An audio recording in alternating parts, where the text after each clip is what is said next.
Bonjour et bienvenue à cette présentation visant à accélérer vos projets de mise en conformité RGPD avec un focus fait sur la protection de la vie privée avec Stambia. Je m'appelle Jean-Michel Souchard. Je suis expert Stambia, spécialiste de la protection des données et de la vie privée. Nous allons débuter cette présentation par un rapide point RGPD avant d'approfondir le volet protection de la vie privée. Le point d'orgue de cette session sera 3 démonstrations faites avec Stambia Privacy Protect. Nous terminerons par une séance de questions-réponses.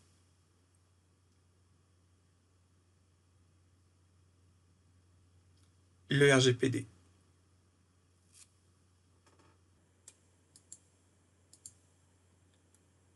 Depuis le 25 mai 2018, le RGPD est applicable. Cela se traduit par des règles européennes pour assurer une protection optimale des données personnelles. Les principaux concepts liés vous sont présentés ici.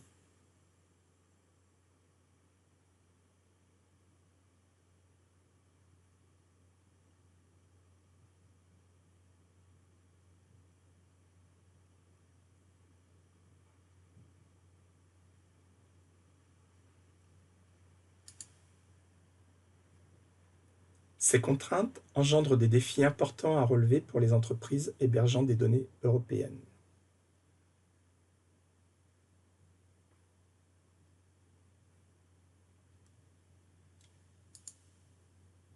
Des solutions développées par Stambia existent pour répondre à ces défis, dont Stambia Privacy Protect.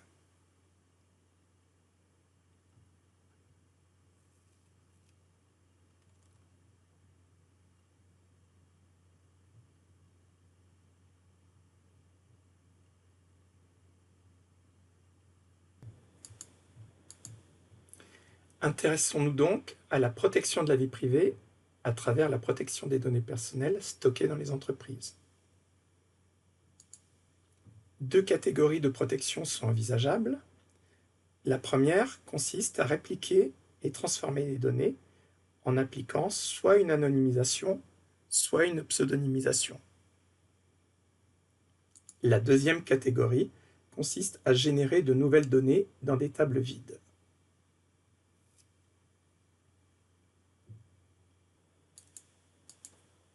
Parmi cette panoplie de possibilités, quels sont les contextes pour lesquels l'anonymisation, la pseudonymisation et la génération de données pourraient avoir un intérêt?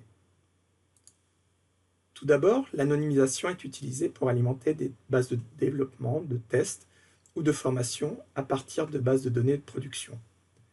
On travaille ici en mode batch pour alimenter ces environnements techniques toutes les semaines ou tous les mois.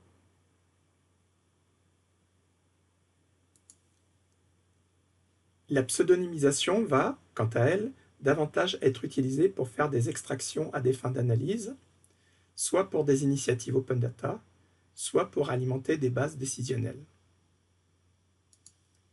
Enfin, le dernier cas est l'initialisation de bases de données vides.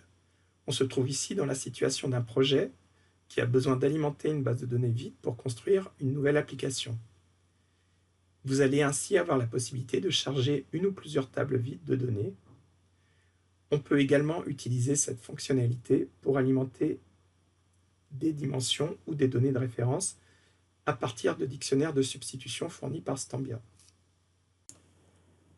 La solution Stambia Privacy Protect permet de tirer profit de la flexibilité des métadonnées pour pouvoir définir les méthodes de transformation de vos données à protéger.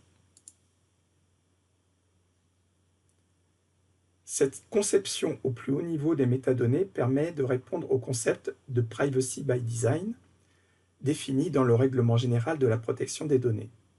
En effet, dès la conception de vos applications, en enrichissant vos métadonnées des tables que vous créez, vous serez capable de spécifier les données personnelles que vous devez protéger et vous pourrez également choisir, ou plutôt, la méthode pour le faire. Pour vous permettre d'appliquer les méthodes de protection que vous avez choisies pour vos données personnelles, un composant template génère les transformations applicables à vos données répliquées. Dans Stambia Privacy Protect, il existe de nombreuses méthodes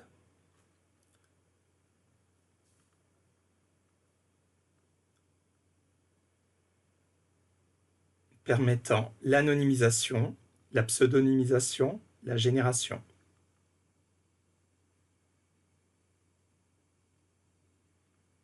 On peut noter la substitution par dictionnaire,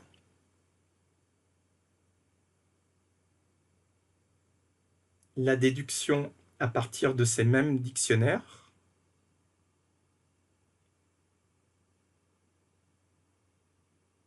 l'obfuscation, le cryptage, ainsi que la production de valeurs aléatoires et de séquences. Quelques-unes de ces méthodes vous sont dévoilées au cours des démonstrations. Stambia a implémenté des fonctionnalités permettant une génération réaliste des données en développant différentes méthodes de distribution des données avec différents moyens de gérer les valeurs nulles,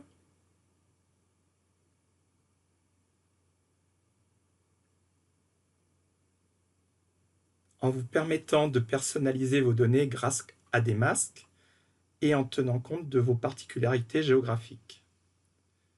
Tous ces mécanismes contribuent à une génération des données au plus près de votre réalité.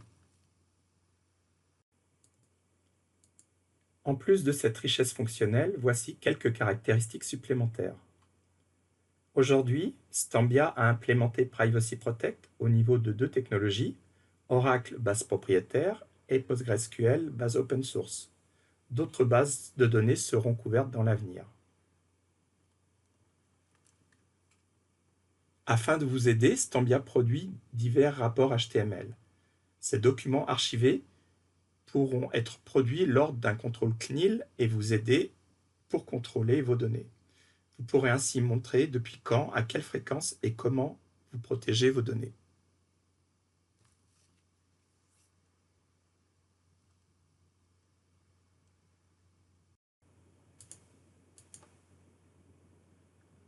Illustrons quelques concepts présentés par un exemple. Voici le contenu d'une table temporaire d'anonymisation. Les colonnes sources sont en bleu et préfixées par ORI. Les colonnes anonymisées sont entourées en rouge. Si l'on prend le cas de Joël Seal, on remarque qu'il est transformé en bourgeois Ethan et qu'il travaille dans une nouvelle société Coca-Cola. De plus, on remarque qu'il est possible de synchroniser la transformation à partir de tables différentes. La prise en compte des nouvelles valeurs générées pour le nom, le prénom et la société va permettre de constituer un email cohérent. Afin de vous montrer les différents types d'utilisation, 3 démonstrations ont été préparées. La première porte sur l'anonymisation. Le cas d'usage ici est de répliquer des tables sources de production et de les anonymiser à des moments planifiés dans un environnement technique. On voit par exemple, lors de l'anonymisation du 1er mai, que John Smith est devenu Jeanne Durand. Son numéro de téléphone a changé et son salaire aussi. Si on réexécute ce même traitement un mois plus tard, John Smith va être transformé cette fois-ci en Amanda Schmidt. Il n'y a pas de cohérence dans l'anonymisation entre les différentes exécutions effectuées. Par définition et conformément aux recommandations CNIL et RGPD, il n'y a pas de réversibilité possible avec une anonymisation. Nous voici dans Stambia Designer. Dans l'outil d'intégration de données de Stambia, la description de la structure de vos bases de données est récupérée dans un type d'objet appelé metadata. Dans le cas de la metadata de technologie Oracle présente, examinons le contenu de la table tCustomer en environnement de production.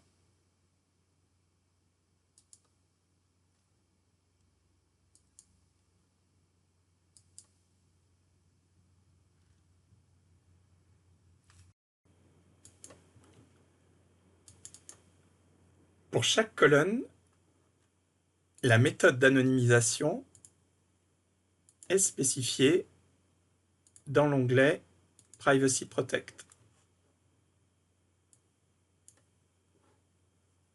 Ainsi, le nom de famille est défini pour utiliser le dictionnaire de substitution des noms de famille.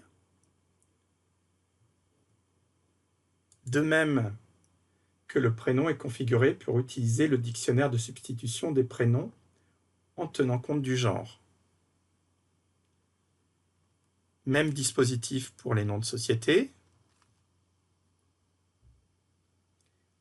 En examinant la date de naissance, on peut se rendre compte qu'elle est générée aléatoirement en spécifiant un masque avec une valeur minimale, une valeur moyenne et un écart type exprimé en jours.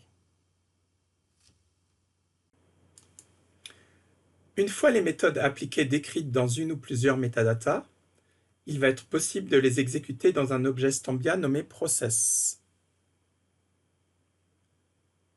Cet objet pourra être planifié. J'ai préparé un process dans lequel j'ai glissé le composant Stambia Privacy Protect. Pour utiliser le composant, il suffit de glisser-déposer dessus le schéma pour lequel nous avons les tables qui doivent être anonymisées et le répertoire qui pointe sur l'endroit où les journaux HTML vont être générés.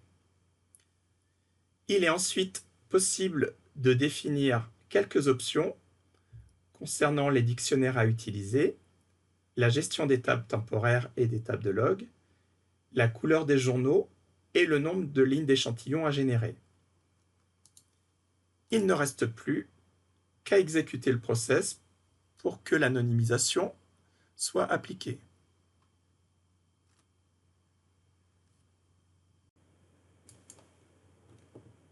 Si on regarde le résultat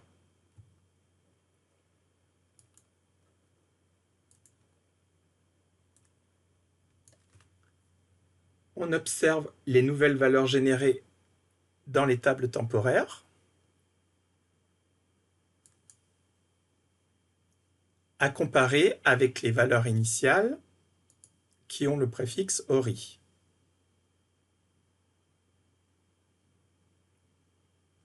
On peut ainsi voir les nouvelles valeurs pour les noms de famille, les prénoms, les noms de société,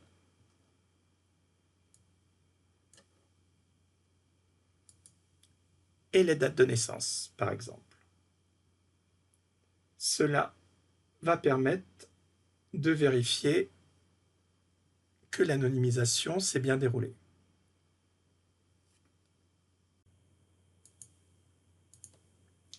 La deuxième démonstration porte sur la pseudonymisation.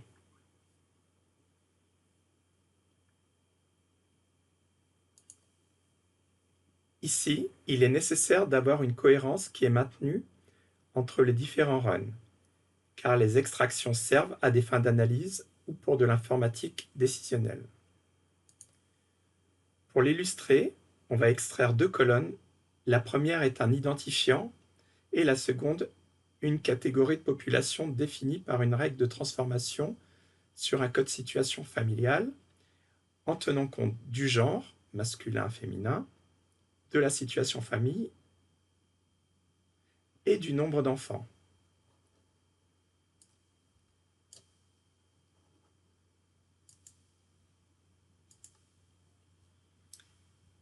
L'identifiant généré lors du second run du 1er juin doit être le même que celui du 1er mai. Cette cohérence est maintenue par une table de correspondance à stocker dans un espace sécurisé.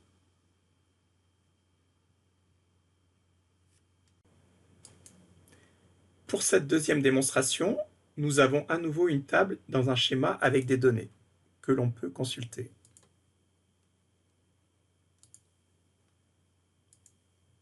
Avec notamment un identifiant, un genre,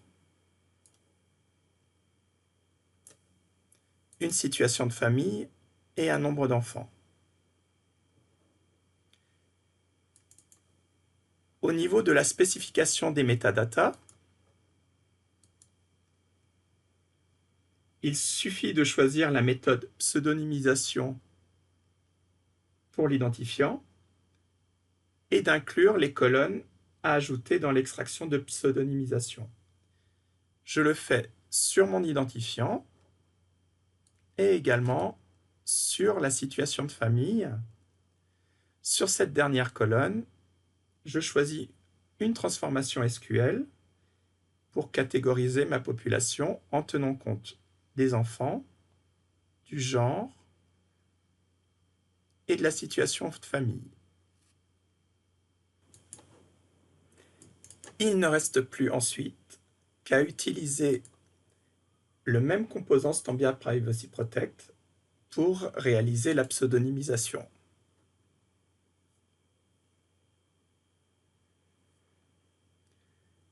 On peut consulter la table générée après l'exécution du process. On y retrouve un identifiant et le code situation de famille généré en tenant compte des 3 autres colonnes de la table source.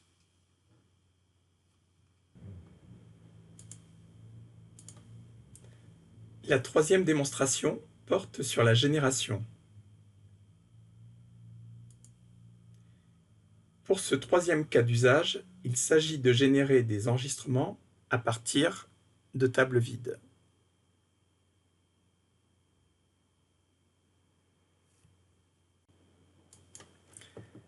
Pour cette troisième démonstration, on part d'une table vide.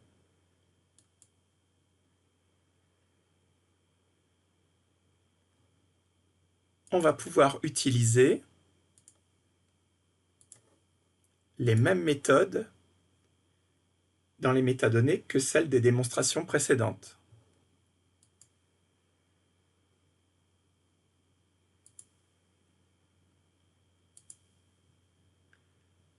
La seule différence est qu'il faut préciser dans l'onglet Privacy Protect au niveau de la table quelques informations dont le nombre de lignes à générer. Comme pour les autres démonstrations, un process avec le composant Stambia Privacy Protect est utilisé. On lance l'exécution et après l'exécution, on va être capable de consulter la table pour contrôler les résultats et notamment contrôler le nombre d'enregistrements générés.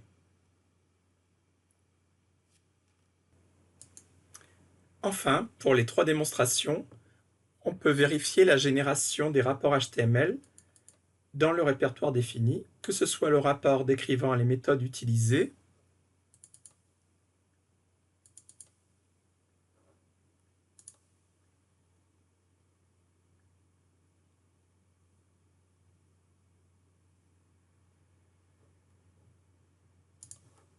que les rapports affichant les échantillons de données générés pour contrôle, ces échantillons étant à supprimer après contrôle.